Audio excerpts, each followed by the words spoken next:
loyalty was to the people, a people he loved, and for their sake he was willing to go any distance. He and his brother fought to save the Hindus and Sikhs in the frontier. He brought relief to the Muslims in Bihar. His tongue had a sharp edge and could lash out against any injustice. And he confronted Jinnah in Pakistan and the Parliament in India with some very uncomfortable questions about the attacks on the minorities. This to him was the true meaning of Islam.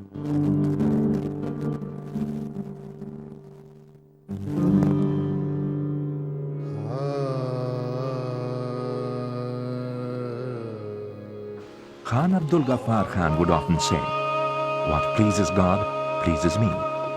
His Islam appeared to be of the most natural kind. He would say, prayer in whatever language or form was addressed to the one and the same God.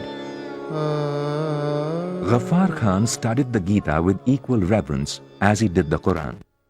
He listened to the Guru Granth Sahib read out to him by his fellow Sikh prisoners.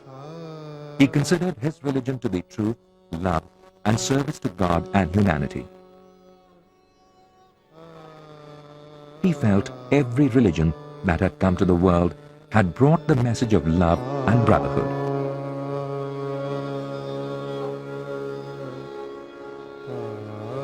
He followed the way of life shown by the Prophet. That man is a Muslim who never hurts anyone by word or deed, but who works for the benefit and happiness of God's creatures. On one instance, when Ghaffar Khan met Gandhiji, there was an interesting conversation between them. "Gandhiji, you have been preaching non-violence in India for a long time now, but I started teaching the Pathans non-violence only a short time ago. Yet, in comparison, the Pathans seem to have grasped the idea of non-violence much quicker and much better than the Indians. How do you explain that?" Gandhiji replied, "Non-violence is not for cowards.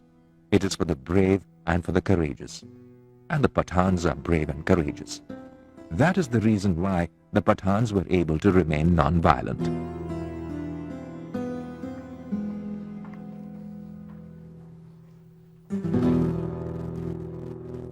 Like Gandhi, the Khan Sahib fought for the rights of the threatened, the poor and the weak.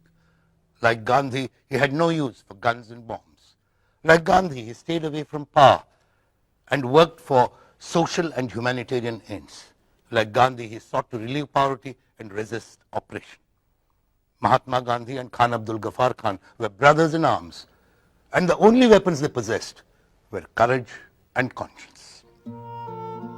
Mahatma Gandhi had once said that though the sword has been raised in the name of Islam, and often for the sake of Islam, but let us not forget that Islam was not founded by the sword. Many people were surprised at Abdul Ghaffar Khan's pledge to non-violence.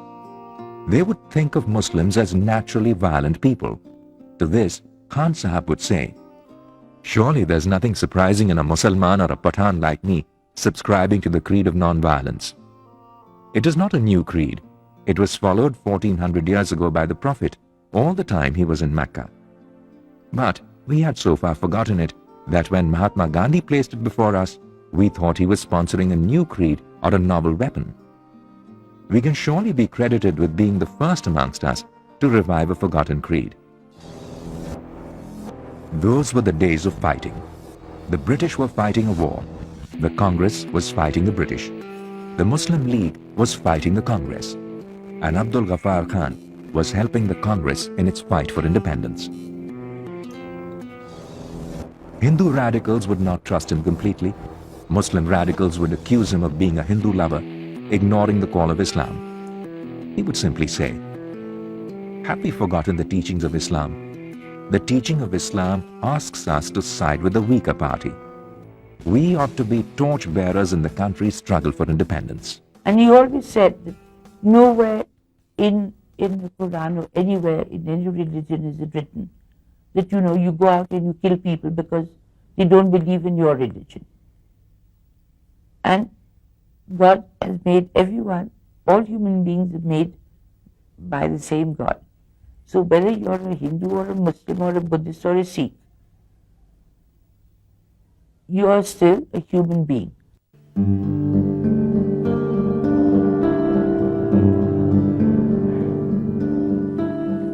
The chief asset of Khan Abdul Ghaffar Khan was his courage. He had his own interpretation of the scriptures and was not afraid to act upon it. And he did not hesitate to criticize those Muslim voices which used religion for commercial or political reasons. And the voices retaliated, they criticized him at each stage. Right from the beginning, when he started going to school with his brother, or when he started his own school and encouraged the education of the girl child, or when he joined hands with Christians and Sikhs and Hindus to fight for India's freedom, or when he opposed the partition of India along religious lines, or when he protected Sikhs and Hindus against violence in the frontier province. At each stage he was criticized, but his faith never wavered. Till the end he insisted that the Prophet's chief demand of a Muslim was the service of fellow human beings.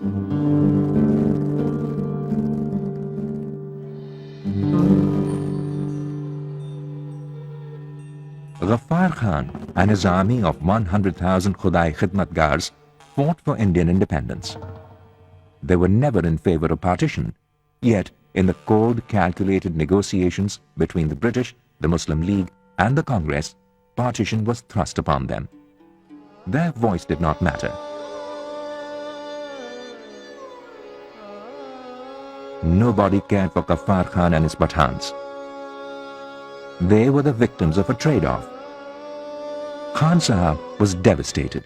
Deep down, he felt he was betrayed by the leaders of the Congress when the division of India was taking place. As you know, Frontier Gandhi was not in favor of two-nation theory. He believed in Gandhian way of philosophy, worked for Gandhian way of life all his life, wore khadi to the last day. Ghaffar Khan now gave a call for true democracy and justice. For this, he paid dearly. Imprisoned and ill-treated, Ghaffar Khan suffered great humiliation. He withstood all, never giving up his belief in non-violence and love.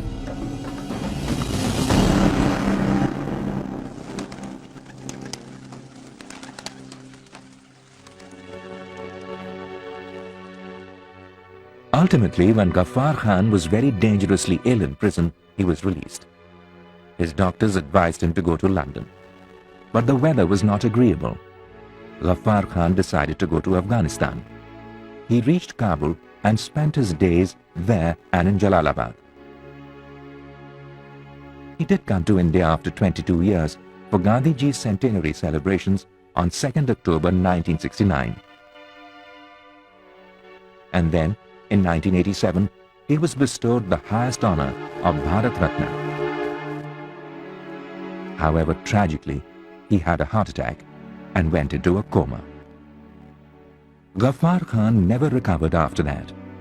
He was taken to Jalalabad, where he breathed his last on 20th January 1988.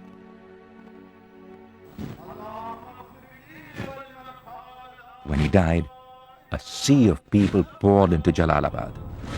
Rajiv Gandhi, the then Prime Minister of India, postponed his other plans and rushed to Afghanistan to offer his respects. This great legend held no post, and yet he forced one of the world's most powerful nations, Russia, to call a ceasefire. Highest officials of countries and governments paid homage. Even in his death, he remained the Badshah, the King of Kings.